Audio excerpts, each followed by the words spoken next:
Hello there, this is Cassie. Welcome back to my YouTube channel. I hope you are having a great day. I want to do some coloring today with my colored pencils, and let me just do a little update. I'm going to be using the Arteza Expert colored pencils, and I have done swatches before. I'll have the video linked down below, but I did a little key so that I know which colors are which, because my fear is that this will get dumped over and I won't know where they go. I'm also planning to use some shrink film from Brutus Monroe to make my own little embellishments. And I'm going to be using this adorable My Favorite Things Pure Innocence stamp called Love You to the Core. Some paper from Brutus Monroe. This is the Autumn Foliage. And then I'm also going to be stamping on that paper. There is the Arteza Drawing Pad. So it's a very lightweight paper, but I really, really like it. So I'm putting that paper into my mini Misti, and I'm going to grab the little stamp. I'll close the door of the Misti, and then I'm going to ink this up with some Memento Tuxedo black ink. It probably really wouldn't matter what kind of ink you use since I'm using colored pencils, but I'll stamp that down, and I'm actually going to leave it inside of my Misti while I do my coloring so that I can stamp over it later. I didn't put the individual colors up on the screen. I do apologize for that, but as I said before, I am using the Arteza Expert colored pencils. And because this is colored pencil, I am going to start off coloring with a very, very light touch. Colored pencil is great for building color up. And because these, if you start off too heavy, you won't be able to build your color up because it'll put down kind of a waxy film, I suppose. And so in that case, you really, really do want to start out with a very, very light hand. And you wouldn't have to have a bunch of colors, although 72 colors is a pretty decent amount, because the way you add your color in your shading is by just going over the top of what you've already done. So here you can see that I'm using the exact same color that I was using before, and I'm just building that color up. I will decide here in a little bit that I do want to bring in another color just to add a little bit of variation with that color. But as you'll notice, I mean, you just want to build the color up. Now, the thing that I really do like about this paper that I'm using, which is the Arteza Drawing Pad, and I will tell you that if you buy it off Amazon, or even if you buy it off the Arteza website, it comes in a pack of 2, and these things are huge. Like it looks like it's meant for a giant easel. So you're going to have this stuff for forever and a day. But I do like that there is some texture to this paper so that you can kind of see the pencil lines just a little bit. And I don't know, I think I'm starting to like that more and more the more that I color with colored pencils.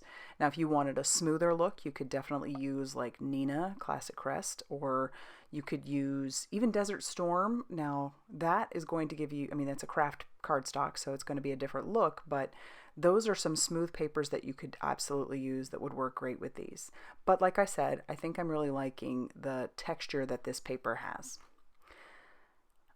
I'm coming in now just using an orange, and I'm again using a light hand, and I'm going to color her little dress. I picked the colors that I picked based off of that Autumn Foliage paper pad that I had earlier. Honestly, that's what I do. If I am unsure of what colors that I want to use, I will revert to a paper pad. And I don't always use the paper pads, but sometimes I don't want to put that on my card, but in this case I did. So I just grabbed one of the papers that I wanted to use and started comparing that to my color chart that I used, my swatch.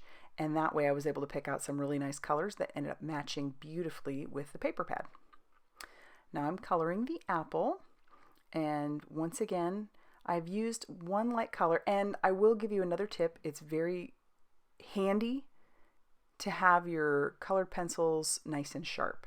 So I definitely recommend just any pencil sharpener would work, but keeping your pencils nice and sharp helps, especially with smaller images like these apples. So I came in with almost like a orange red, and now I'm coming in with more of a rust color and just adding shadowing where I think it would go and look nice. And then I'll go back over that once again with that red-orange color just to kind of soften those edges just a little bit. Talking a little bit about the Arteza colored pencils, one of the things I really like about them is that there isn't a lot of pencil dust. Actually, I haven't noticed any, and that might also be because I do use a soft hand, but there isn't a lot of pencil dust, and they don't break. Now, again, that could be because I'm using a soft touch, but I have been using these for a while now, and I have not noticed them breaking at all. I also haven't dropped them, so I don't know if that would make a difference too, but I'm really, really enjoying these, and their price point is incredible, really, compared to other colored pencils that are on the market. If you are just, a card maker, these would be great. Even if you did more than card making, I think that these colored pencils are just great because their price point is fantastic. That's not to discourage you from other colored pencils that are out there, but again, this price point is wonderful. I decided to color her little vest a green color to kind of bring that out just a little bit, even though the paper that I chose doesn't really have a whole lot of green in it. I don't really have an actual light source that I'm thinking about. I'm only putting shadowing where I think it would look good. I guess I'm basically coloring this like the light is, if it's coming, it's just straight on. So coloring her hair, I put down a light brown, and I'll come in with a little bit darker brown, and then, keep her part a little bit lighter, and then like where there might be a little bit more light coming in, and then I'll blend that out just a little bit more with that lighter brown. And then I'll move on to her shoes. And with her shoes, I do apologize, you really don't get to see much of it. For the highlight, I just basically left a part white. Where I thought that the highlight might be, I didn't color it. And then I only used that color to darken it as well. So just like I did on the orange, I only kept that one color, and it ends up kind of looking pretty cute. So you can see it almost looks like her little shoes are like a patent leather. For the basket, I used the lighter brown, and then come in with just a little bit darker brown just around the edges of it, trying to make this look like a little bit more of a weathered barrel. And I don't know, this just makes me want to go get some apple cider or something. It's finally starting to cool down where we're at in Alabama. And by cool down, I mean it's like, 40 something in the morning, but it's still in the 60s, almost 70 in the afternoon. But still around here, we're kind of chilly. Coloring the rest of the basket, just using that same color to darken and add, shading where necessary. And then I bring in this really dark red color for the bench. I don't know why, I just didn't want everything to be so uniform in color. So I bring in this darker red, and then I bring in that brown, that really dark brown once again, and add the shadowing where I think it would be, based off of where she's sitting, and also where that basket is. And then for the little legs underneath, and then I'll color that out with that dark red-brown color, bringing out some of that color a little bit more. And I think that's why I like colored pencils so much. If you just start out light, you can always change that color by deepening it or adding something different to it, and it's just fun. And then I will add just a little bit of that brown to her socks because I didn't want those to be a stark white color. And then we're going to put this right back into our mini Misti. Like I said, I left the stamp there.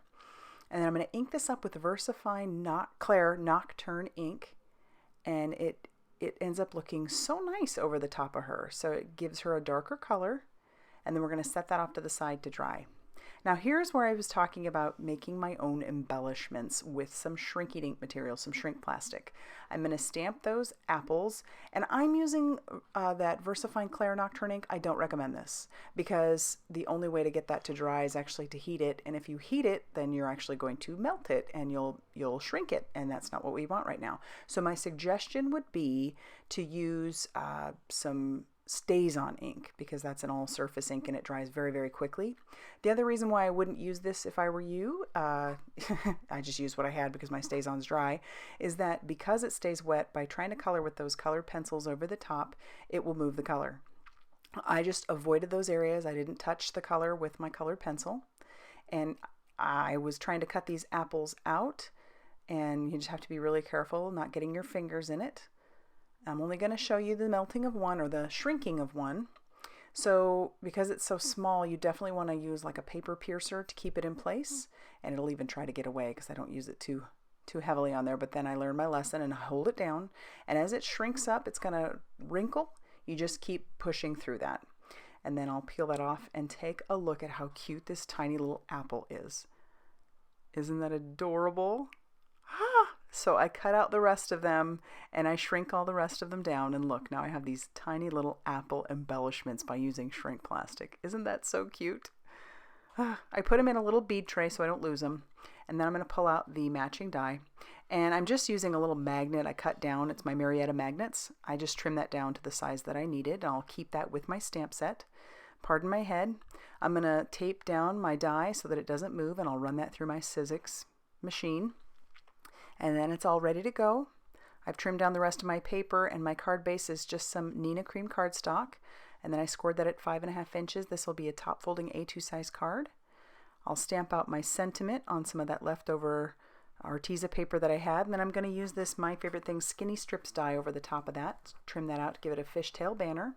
I'm going to put my base back in my Misti, and I'm going to stamp the inside before I attach any of the outside. So I've decided where I want to put the little girl. I'll close the door of the Misti, and I'm actually going to ink that up using some Distress Oxide ink in the color Spiced Marmalade. Seems to be one of my favorites these days. I'll ink that down and then clean that off, and I'll put my sentiment inside. So the outside says love you to the core, and the inside will say you're the apple of my eye. I love it.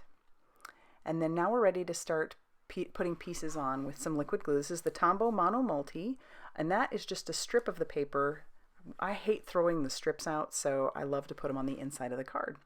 I do discover that I cut my base a little too big, so thankfully I used some of the liquid glue, so I was able to move my inside piece. I'll trim down my panel so that it actually is an A2 size card, and then I will glue down the front panel from that autumn foliage to the front of my card because it's going to take up the whole front of the card. I trimmed down some more of that Arteza Drawing Pad paper, and I'll just stick that down to the front of my card. And then I do decide that I want to add a little dimension, so I will cover the back of my little girl with some Scotch foam tape all over the back of her, and I'll even put some on the sentiment. And then I'll peel off that backing paper, and then I'll attach her down, peel off the backing paper to my sentiment, and I'll attach that down, and I'll even use my glass mat to try and make that as straight as possible, and then I end up even picking it up before I push it down too much because I want to make sure it's straight to the eye.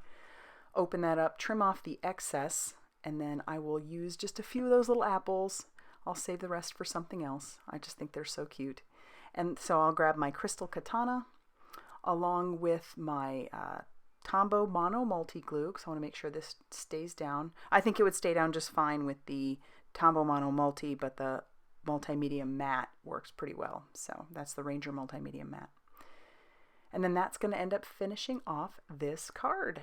So if you liked this video, please hit the like button and subscribe if you haven't already done so. I'd love to know what you think of this. Have you ever used shrink plastic to make your own little embellishments? Yeah, leave that in the comment section down below. And as always, thank you so much for stopping by.